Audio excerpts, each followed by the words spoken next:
masayang papuri. Buksan ang kandila ng buhay, ang liwanag sa paghihintay.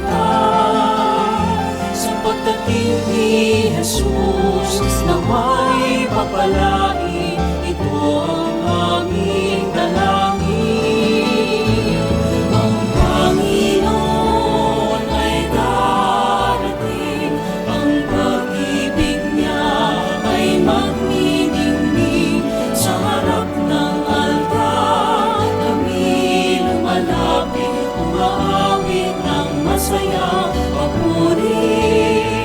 Sa harap ng altar, kami lumalapit, umaawit ng masayang papuri.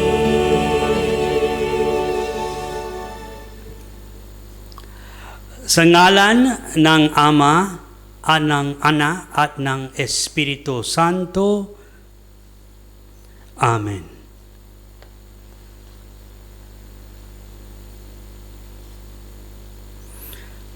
Ang pagpapala ng ating Panginoong Hesu Kristo, ang pag-ibig ng Diyos Ama at ang pakikipagkaisa ng Espiritu Santo naway sumainyong lahat.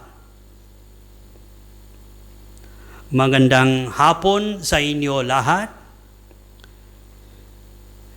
Maligayang araw ng mga ina sa lahat ng mga ina.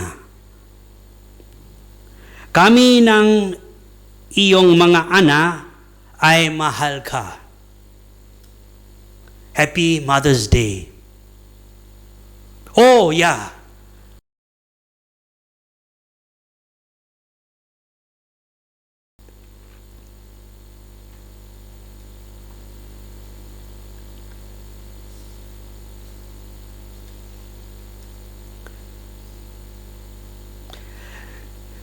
Si Jesus ang daan, ang katotohanan at ang buhay. Sa pamamagitan niya, nakilala natin ang Ama. Siya ang daan patungo sa nais natin puntahan ang tahanan ng Ama. Siya ang nagpahayag ng katotohanang anak siya ng Diyos at sa Kanya rin masusumpungan ang kasagutan sa lahat ng pagdududa, pangamba at walang hanggang patatangon tungkol sa buhay ng tao. At kung nanaisin natin, tahakin ang alok niyang daan at tupdin ang ipinahayag niyang katotohanan, tiyak tayong makakaroon ng buhay na walang hanggan. Mga kapatid, aminin natin ang ating mga kasalanan upang tayo'y maging marapat gumanap sa banal na pagdiriwang.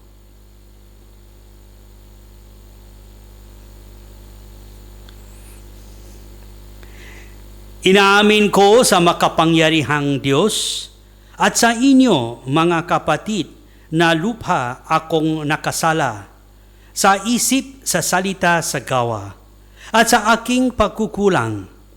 Kaya isinasamo ko sa mahal na Birheng Maria, sa lahat ng mga anghel at mga banal, at sa inyo, mga kapatid, na ako'y ipinalangin sa Panginoong ating Diyos.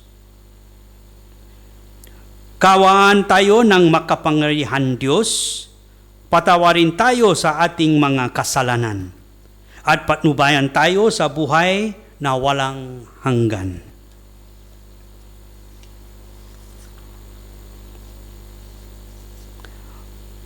Panginoon, kaawan mo kami.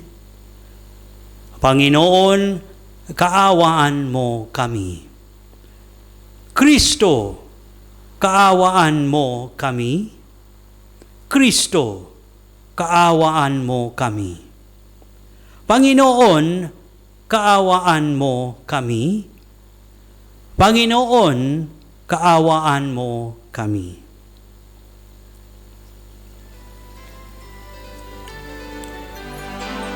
Papuri sa Diyos, papuri sa Diyos, papuri sa Diyos sa kaligtasan.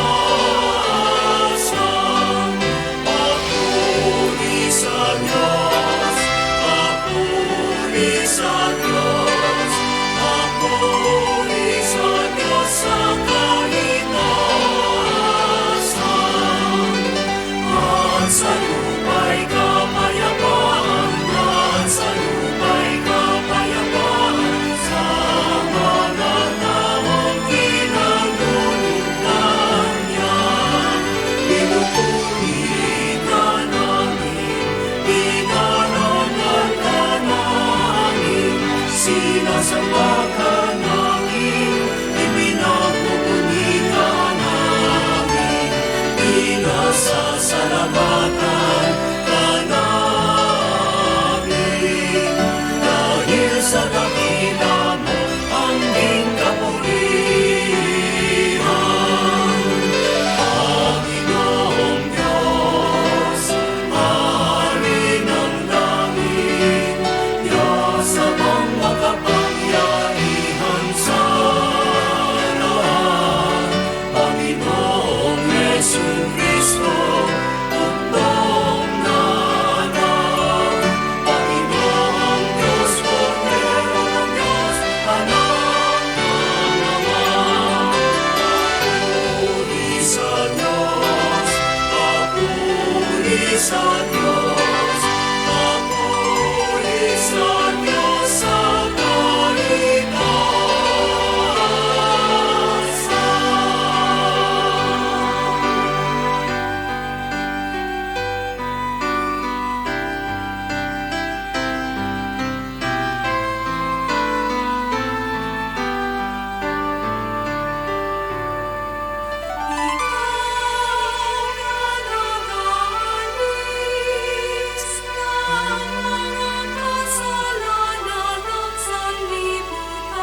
Manalangin tayo. Ama naming makapangyarihan, kami mga tinubos ay tunghayan mo ngayon sa iyong kagandaang loob upang sa pagsampalataya sa anak mong si Kristo makamtan ang kalayaan at pamana sa piling mo sa pamagitan niya kasama ng Espiritu Santo magpasawalang hanggan. Amen. Unang pagbasa mula sa mga gawa ng mga apostol. Noong mga araw na iyon, dumarami na ang mga sumasampalataya at nagreklamo at mga Helenista laban sa mga Hebreo. Sinabi nilang ang mga babaeng balo sa pangkat nila ay napapabayaan sa pang-araw-araw na pamamahagi ng ikabubuhay. Kaya tinipon ng 12 ang buong kapulungan ng mga sumasampalataya at sinabi sa kanila, hindi naman dapat pabayaan ang pangangaral ng salita ng Diyos upang mga siwa sa pamamahagi at ikabubuhay.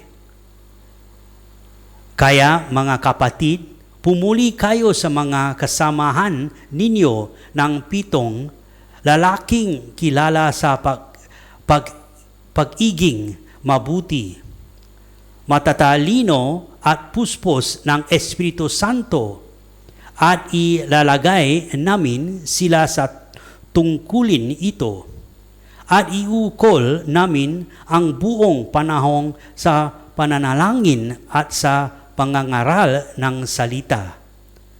Nalugod ang buong kapulungan sa panukala ng mga apostol. Kaya't pinili nila si Esteban, isang lalaking matibay, ay pananalig sa Diyos at puspos ng Espiritu Santo, at sina Felipe, Procoro, Nicanor, Timon, Parmenas at Nicolas ng taga Antioca, isang hentil na naakit sa Judismo. Hiniharap sila sa mga apostol. Sila'y ipinanalangin ng mga ito at pinatungan ng kamay. Patuloy na lumaganap ng salita ng Diyos at ang sumasampalataya ay parami ng parami sa Jerusalem. At maging sa mga saserdote, marami ang sumasampalataya. Ang salita ng Diyos. Salamat sa Diyos. Salmong tugunan. Poon pag-asa ka namin, pag-ibig mo'y aming hiling. Lahat ng matuwid dapat na maksaya dahil sa ginawa ng Diyos sa kanila. Kayong masunuri, magpuri sa Kanya. Ang Diyos na poon ay pasalamatan. Tugtugin ang alpat, awit ay saliwan. Poon, pag-asa ka namin, pag-ibig mo'y aming hiling. Panginooy tapat sa Kanyang salita at maaasahan ang Kanyang ginawa. Minamahal niya ang gawang matapat, ang pag-ibig niya sa mundo'y laganap. Poon pag-asa ka namin, pag-ibig mo'y aming hiling. Ang may takot sa Diyos at nagtitiwala sa kaniyang pag-ibig ay kinakalinga. Hindi babayaang sila'y ay mamatay kahit magtagutom sila'y pinubuhay. Poon pag-asa ka namin, pag-ibig mo'y aming hiling.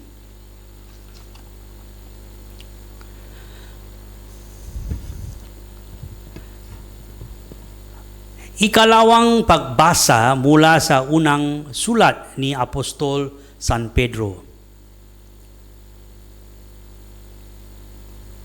Mga pinakamamahal, lumapit kayo sa Panginoon sa batong buhay na itinakwil ng mga tao, ngunit hinirang ng Diyos at mahalaga sa Kanyang paningin. Wari mga batong buhay, maging sangkap kayo ng isang templong espiritual. At bilang mga saserdoteng nakatalaga sa Diyos, maghandog kayo sa Kanya ng mga haing espiritual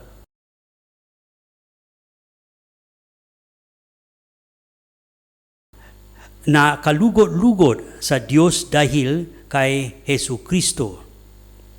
Sapagkat sinasabi ng kasultan, masdan ninyo, itinayo ko sa Sion ay isang batong panulukan, hinirang at mahalaga.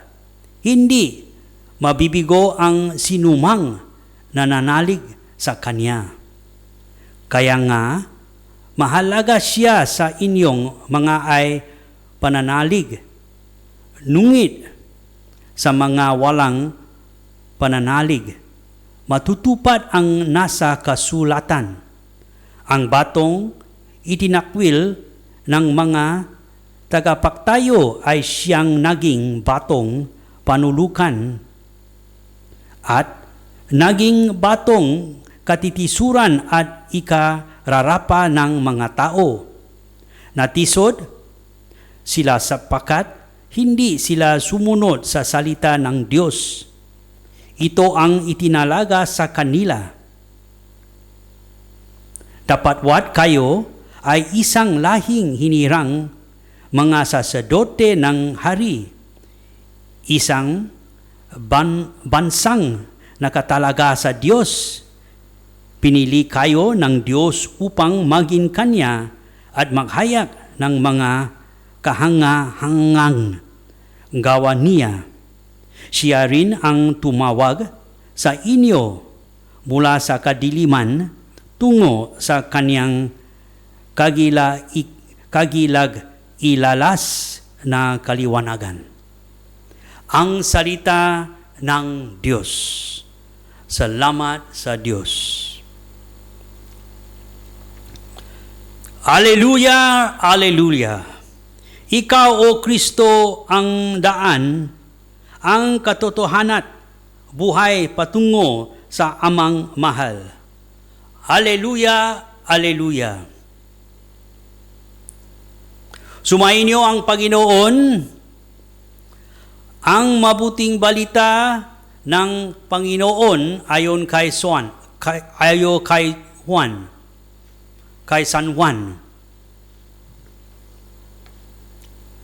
Noong panahong iyon, sinabi ni Jesus sa Kanyang mga alagad, huwag kayong mabalisa, manalig kayo sa Diyos at manalig din kayo sa akin.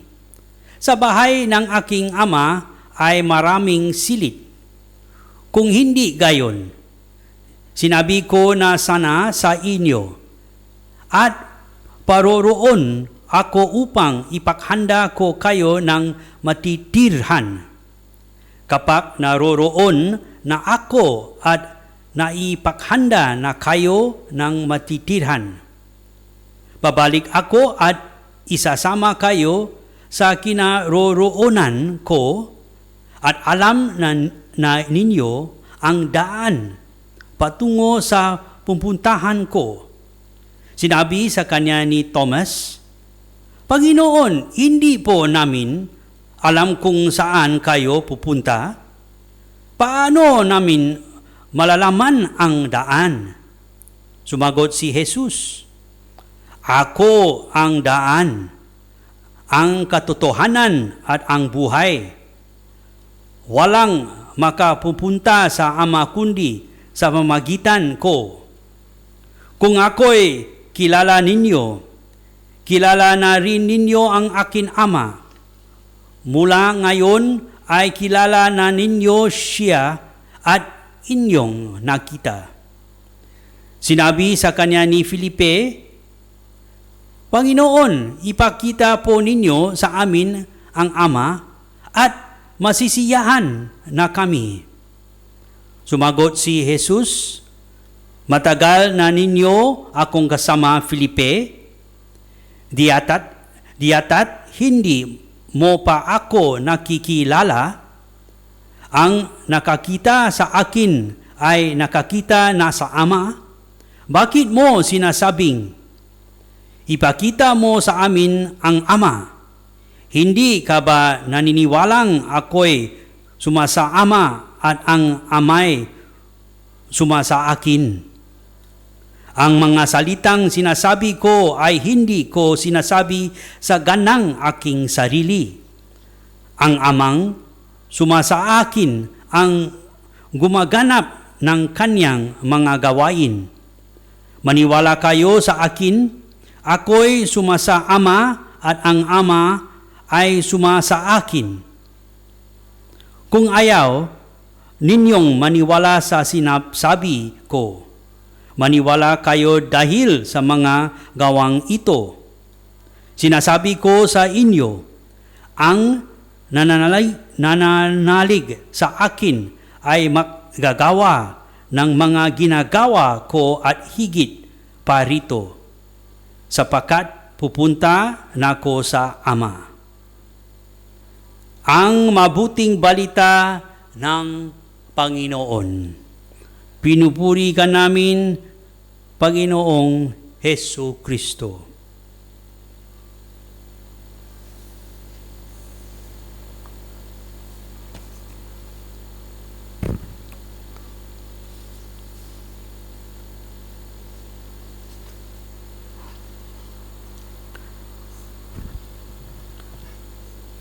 Motherhood is the fruit of the marriage union of a man and woman. And this brings about, on the woman's part, a very special gift of self as an expression of that married love, where the two are united to each other so closely that they become one flesh. Motherhood involves a very special communion with the mystery of life as the fetus develops in the mother's womb. So the mother's contribution is decisive in laying down the foundation of a new human personality.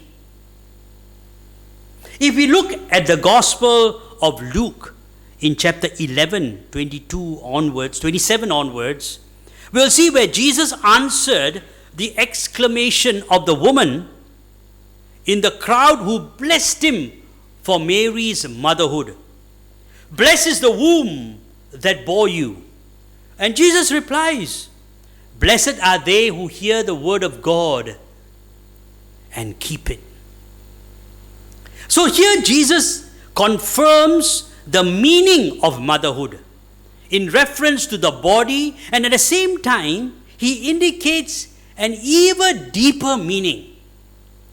So motherhood has been introduced into the order of the covenant that God made with humanity in Jesus Christ, which means that the motherhood of every woman understood in the light of the gospel is not only of flesh and blood, but also of a deep listening of the word of God and acting on it. Most of you might be having a picture of your parents. For those who are here in Singapore working so hard, you keep in touch with them, but you still have a picture of them on your phone, on your wallets, or whatever it is. And when you look back at the picture of your parents, you smile. And today you smile even better or wider because when you look at the picture of your mother, things pass by, flash by. Mother, I owe you for many, many things. For lying awake at night. For listening to all my cries and pampering me. You had the eye of an eagle. You have the roar of a lion. But you have a heart full of compassion. I owe you, Mother, for cleaning services. I owe you for medical attention. I owe you for services as a bodyguard. I owe you so much. Monica was born in North Africa of Christian parents. She married a man without any religion. And he had a very violent temper. But Monica had much to put up with. But she bore it all with patience in prayer. So she was well respected by the community because of her piety and the strength of her womanhood. So her constant prayers and example resulted in the conversion of her husband. Monica had 3 children, and one of them was Augustine, the great St. Augustine. Augustine initially lived a very wicked life, but Monica persevered and never ceased in her efforts. She stormed heaven with her prayers and with her tears. She fasted, she watched, and followed him until finally Augustine converted to the Catholic faith. And before she died, she asked to be buried beside her husband. See, I think the best way to be a good mother is for a woman to truly love her husband. There's an interesting story that tells us about this. Many stories about mothers and fathers, but many stories also about mothers. Somewhere in the 15th century, where there are a lot of wars, people were attacking and taking over things and places, and this was a fortress. The enemy had encircled the fortress and sealed off all the town folks. But the enemy commander sent word that he would allow the children and the women to go free before he attacked the forest, or rather the fortress.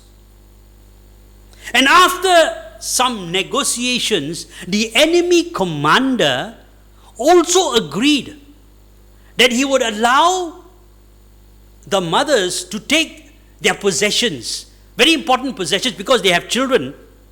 So, but they cannot put it on carts or bullock carts or anything else, but had to put it on their backs and carry it.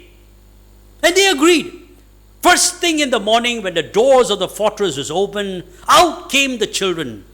And there, to all, with shocking amazement, the mothers came out, one by one, each carrying their husband, the most important possession.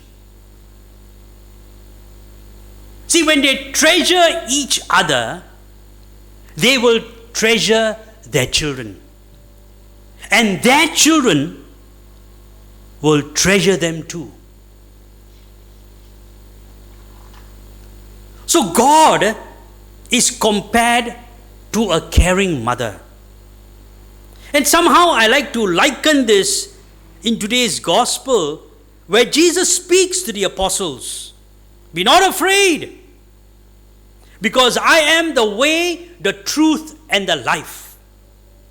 A caring mother.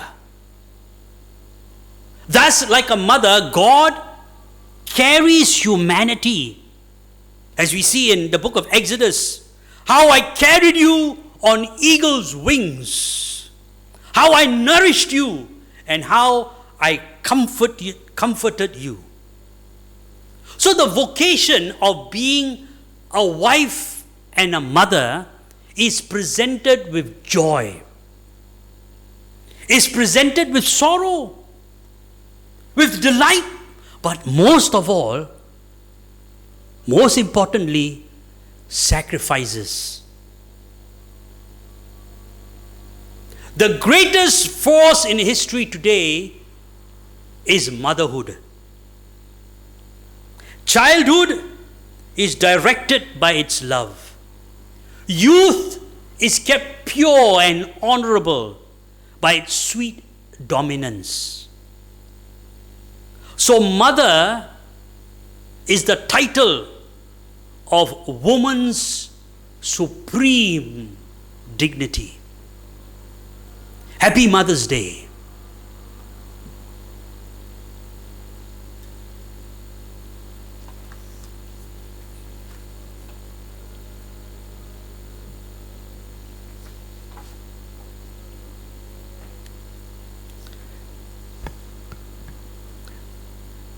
Come, let us all stand as families in our homes. If you are listening this through the computers or your phones, and together we pray. Sumasampalataya ako sa Diyos, amang makapangyarihan sa lahat, na may gawa ng langit at lupa. Sumasampalataya ako kay Hesu Kristo, iisang anak ng Diyos, Panginoon nating lahat, nagkatatawang tao siyang lalang ng Espiritu Santo, ipinana ni Santa Maria Birheng, pinagpakasakit ni Poncio Pilato, ibinako sa krus, namatay, inilibing, nanaog sa kinaroroonan ng mga yumao, ng may ikatlong araw na buhay na mag-uli. Umakyat sa langit, naluluklok sa kanan ng Diyos, amang makapangyarihan sa lahat. Doon magmumulang, paririto at hukom sa nangabubuhay at nangamatay na tao. Sumasampalataya naman ako sa Diyos Espiritu Santo, sa banal na simbahang Katolika, sa kasamahan ng mga banal, sa kapatawaran ng mga kasalanan, sa pagkabuhay na muling ng nangamatay na tao at sa buhay na walang hanggan. Amen. Buong pananalig nating ipahayag sa Ama ang ating mga pangangailangan. Magtiwala tayong siya'y makikinig sapagkat nananalangin tayo sa ngalan ni Jesus. Manalangin tayo. Panginoon, dinggin mo kami. All together, Panginoon, dinggin mo kami. Huwag nawang mapagod ang Santo Papa, mga obispo, pari, relihiyoso at diakono sa paghahatid kay Kristo bilang tagapamagitan ng Diyos at ng tao, na gagabay sa amin sa landas patungo sa Diyos. Manalangin tayo. Panginoon, dinggin mo kami. Makita nawa ng mga politiko ang halimbawa ng mga sinaunang diakono ng simbahan na naglingkod ng lubos at hindi kinaligtaan ng mga pangangailangan ng sabayanan. Manalangin tayo. Panginoon, dinggin mo kami. Mamulat nawa sa katotohanang hatid ni Jesus ang mga kapatid natin nagdududa at patuloy na naghahanap ng pananampalatayang tunay ng makahati sa kanila tungo sa kaligtasan. Manalangin tayo. Panginoon, digin mo kami.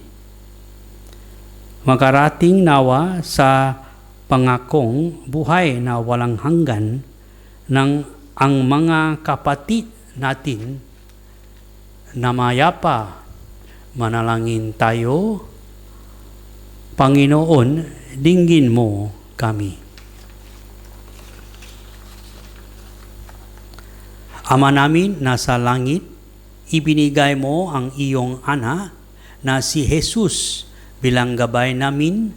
Turuan mo kami makinig sa Kanya upang makamit namin ang iyong kaharian. Kung saan si Jesus ay nakaharing kasama mo at ng Espiritu Santo magpasawalang hanggan.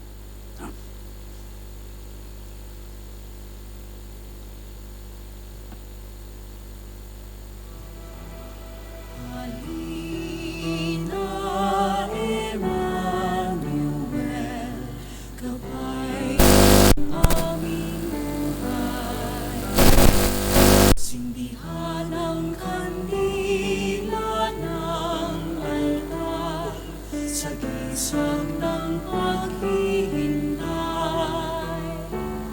Magalak at magpuri, darating ang ating hari. Magalak at magpuri, ihanda sa bibig. Halina, Emmanuel, gabay ng aming buhay. Sindihan ang kandila ng altar sa gisag ng paghihintay.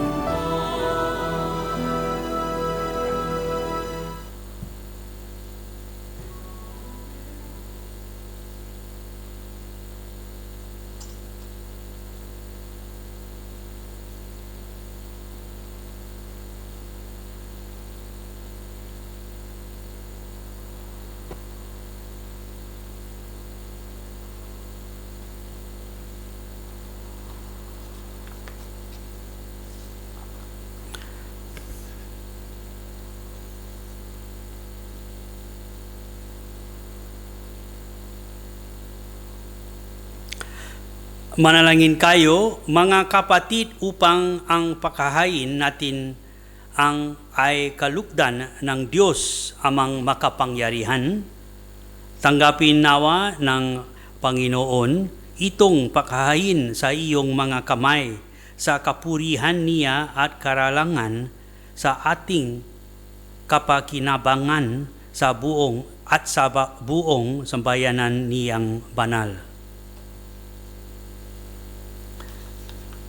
Ama naming lumikha, sa pakahain ng banal na pagpapalitan ng iyong mga kaloob at ng aming alay kami, pinapaksasalo mo sa iyong buhay na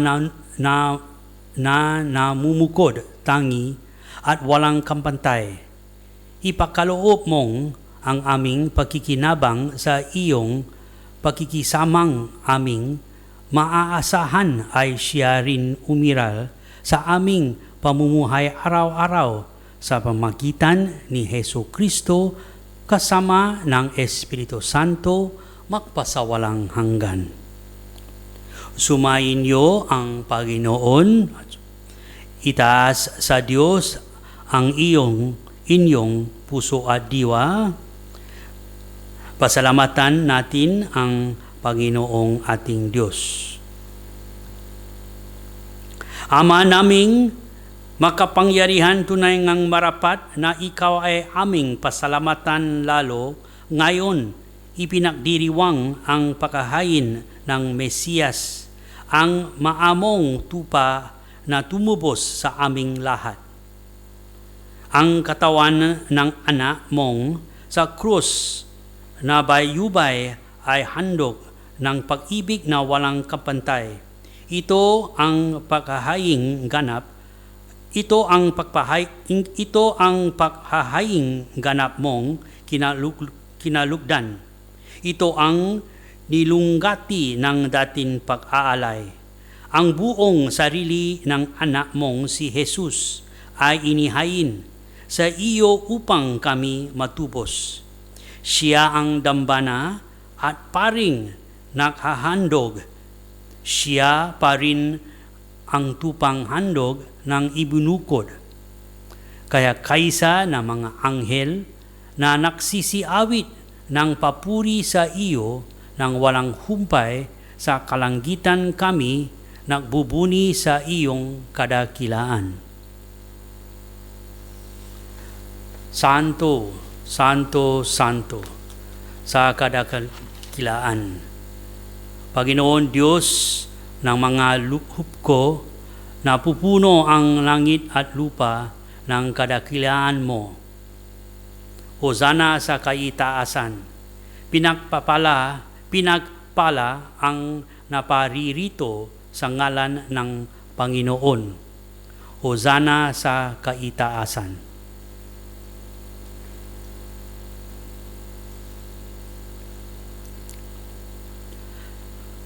Ama naming banal, ikaw ang bukal ng tanang kabanalan. Kaya't sa pamamagitan na iyong Espiritu gawin mong banal ang mga kaloob na ito upang para sa amin maging katawan at dugo na aming Panginoong Hesu Kristo. Bago niya pinagtiisang kusang loob na maging handog, hinawakan niya ang tinapay, pinasalamatan kaniya, pinaghati-hati niya iyon, iniabot sa kanyang mga alagad at sinabi, "Tanggapin ninyong lahat ito at kanin. Ito ang aking katawan na ihahandog para sa inyo."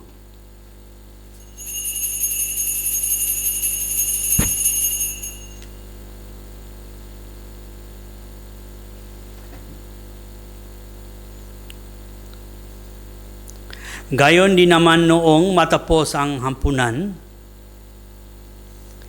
hinawakan niya ang kalis, muli kaniyang pinasalamatan, iniabot niya ang kalis sa kaniyang mga alagad at sinabi, "Tanggapin ninyong lahat ito at inumin. Ito ang kalis ng aking dugo, ng bago at walang hanggan tipan, ang aking dugo na ibubuhos para sa inyo at para sa lahat, sa ikapagpapatawad ng mga kasalanan. Gawin ninyo ito sa pag-alala sa akin."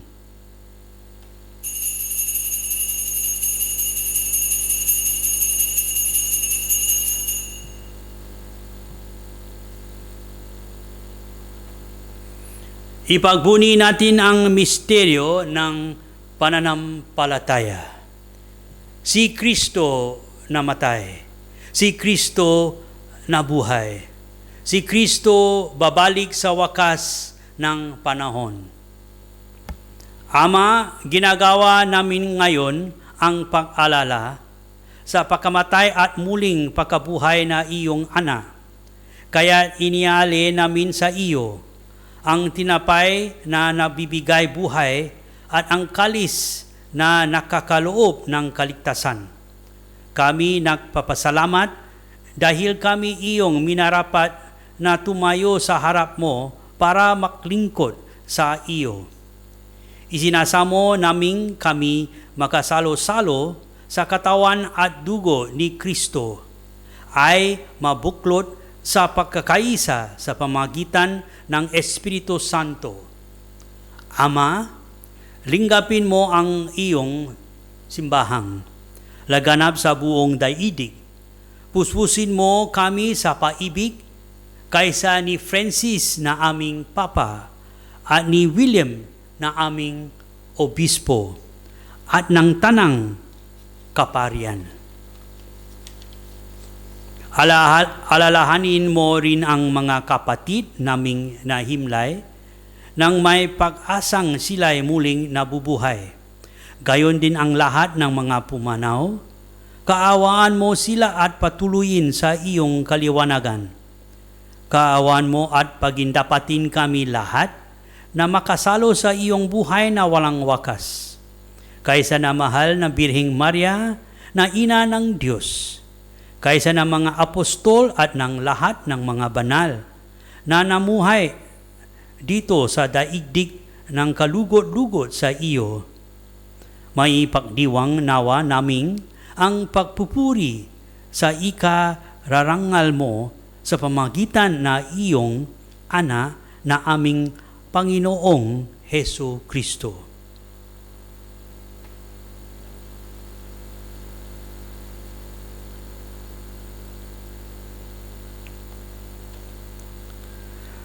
Sa pamamagitan ni Kristo, kasama niya at sa Kanya, ang lahat ng parangal at papuri ay sa iyo.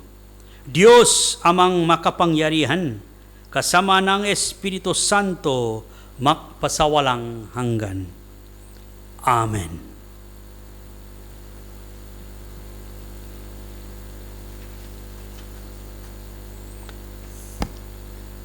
Sa tagubilin ng mga nakagagaling na utos at turo ni Jesus na Panginoon natin at Diyos, ipahayag natin ang lakas loob. Ama namin, sumasalangit ka, sambahin ang ngalan mo, mapasa amin ang kaharian mo, sundin ang loob mo, dito sa lupa para ng sa langit. Bigyan mo kami ngayon ng aming kakanin sa araw-araw at patawarin mo kami sa aming mga sala para ng pagpapatawad namin sa nakakasala sa amin. At huwag mo kaming ipahintulok sa tukso at iadya mo kami sa lahat ng masama. Hinihiling naming kami iadya sa lahat ng masama, pakuluban ng kapayapaan araw-araw, iligtas sa kasalanan at ilayo sa lahat ng kapahamakan, samantalang aming pinananabikan ang dakilang araw ng pagpapahayag ng tagapaklitas naming si Hesu Kristo. Sapagkat iyo ang kaharian at ang kapangyarihan at ang kapurihan magpakailanman. Amen. Panginoong Hesu Kristo, sinabi mo sa iyong mga apostol, kapayapaan ang iniwan ko sa inyo, ang akin kapayapaan ang ibinibigay ko sa inyo. Tunghayan mo ang amin pananampalataya at huwag ang amin mga pagkakasala. Pakuloban mo kami ng kapayapaan at pagkakaisa ayon sa iyong kalooban kasama ng Espiritu Santo magpasawalang hanggan. Ang kapayapaan ng Panginoon ay laging sumainyo at sumainyo rin.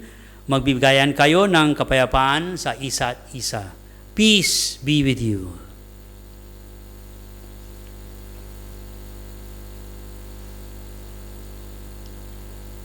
Kordero ng Diyos na nag-aalis ng mga kasalanan ng sanlibutan, maawa ka sa amin.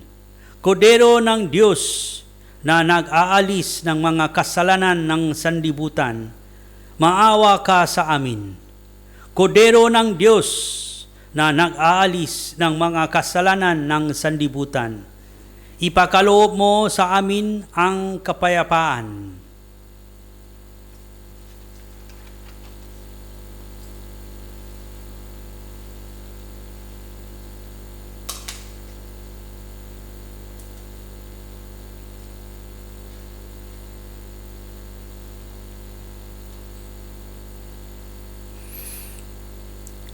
Ito ang kordero ng Diyos. Ito ang nag-aalis ng mga kasalanan ng sanlibutan. Mapalad ang mga inaanyayahan sa kaniyang piging.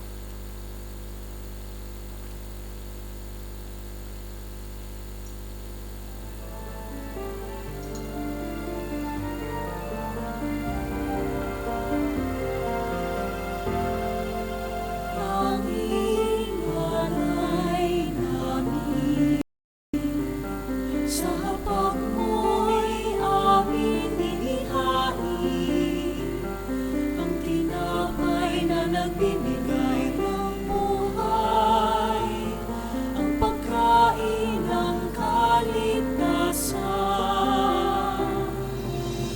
Aming Ama, inyong tanggapin ang aming dalangin.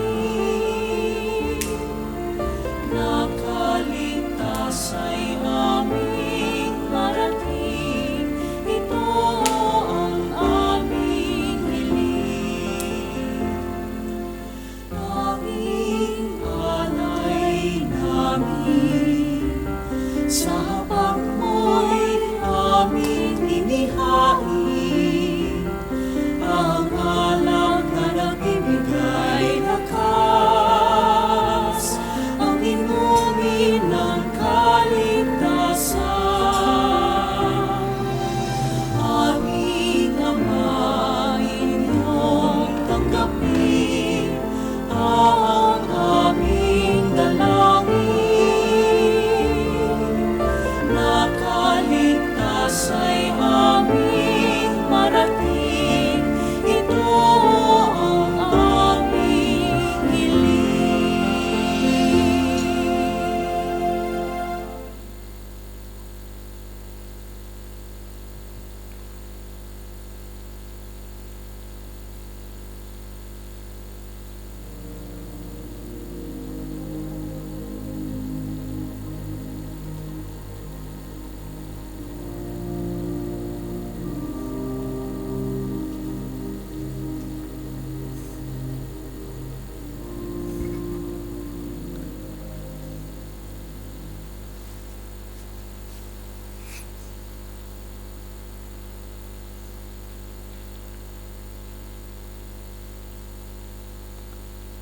Manalangin tayo. Ama naming mapagmahal, manatili kang kapiling ng iyong sambayanan na ngayon pinapakinabang mo sa iyong sarili buhay at gawing mong kami pasulong na makahakbang mula sa dati naming pagkamakasalanan patungo sa pagbabagong nagdudulot ng iyong kabutihan sa pamamagitan ni Hesu Kristo kasama ng Espiritu Santo magpasawalang hanggan. Sumayin niyo ang Panginoon at sumayin niyo rin magsiyiko kayo at hingin ang pagpapala ng Diyos. Ama naming mapagpala, ringapin mo ang iyong angkan pagkundangan sa pag-ibig ni Hesu Kristo na hindi tumangging magdusa sa kamay ng mga makasalanan. Kahit sa krus siya'y mamatay at ngayon siya ay nabubuhay kasama ng Espiritu Santo magpasawalang hanggan. Pagpapalain kayo ng makapangyarihang Diyos, Ama at Anak at Espiritu Santo. Tapos na ang banal na misa, umayo kayong mapayapa. Salamat sa Diyos.